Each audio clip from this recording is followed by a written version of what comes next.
Sebetulnya di sepak bola itu butuh IQ tinggi nggak sih? Ya kalau menurut gue butuh. Baik dalam sepak bola secara khusus ataupun secara umum. Kalau secara khusus dia sebagai pemain, kalau secara umum dia juga sebagai pengamat dan pundit bola.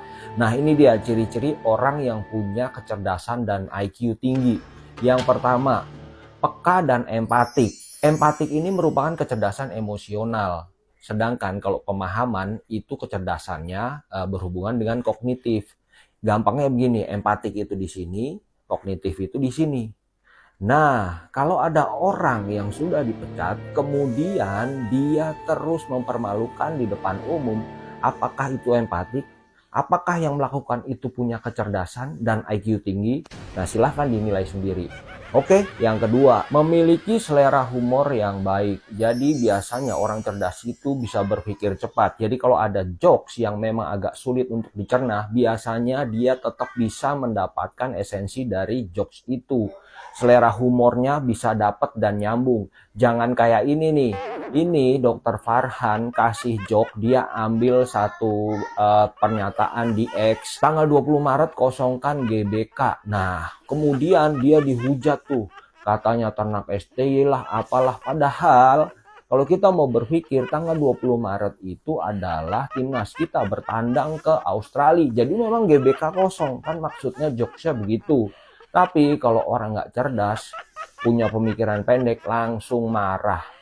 Yang ketiga, mudah beradaptasi. Biasanya orang cerdas dimanapun dia bisa beradaptasi dan dengan cepat menyesuaikan diri. Orang cerdas dan IQ tinggi biasanya menganggap sebuah perubahan itu bukan suatu hambatan, tapi suatu tantangan dan kesempatan. Contohnya, misalnya pada saat ini perubahan di dalam sepak bola, program naturalisasi itu digalakan secara besar-besaran.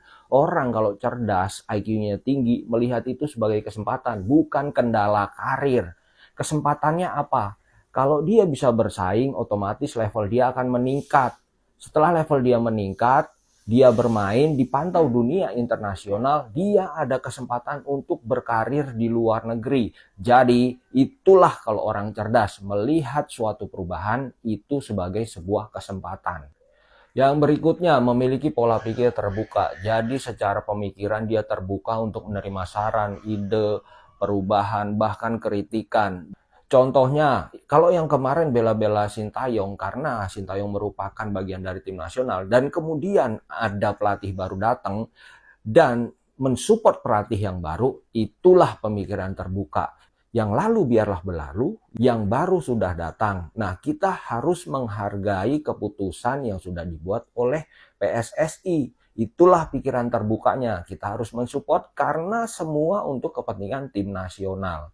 Yang terakhir, dia lebih sering diam dan menyendiri. Kenapa? Karena dengan menyendiri dia bisa mengeksplorasi dirinya sendiri. Dia bisa berpikir untuk masa depan. Bukan kumpul-kumpul terus ngomongin orang tentang masa lalunya. Tapi lebih berpikir tentang rencana apa yang harus dikerjakan ke depan.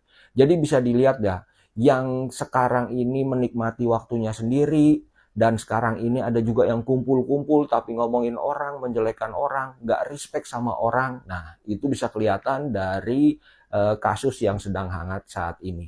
Ya silakan teman-teman menilai sendiri, kira-kira kita masuk nggak di kategori ini.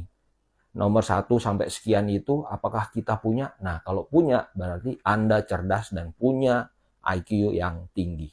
Semangat terus support tim nasional Indonesia.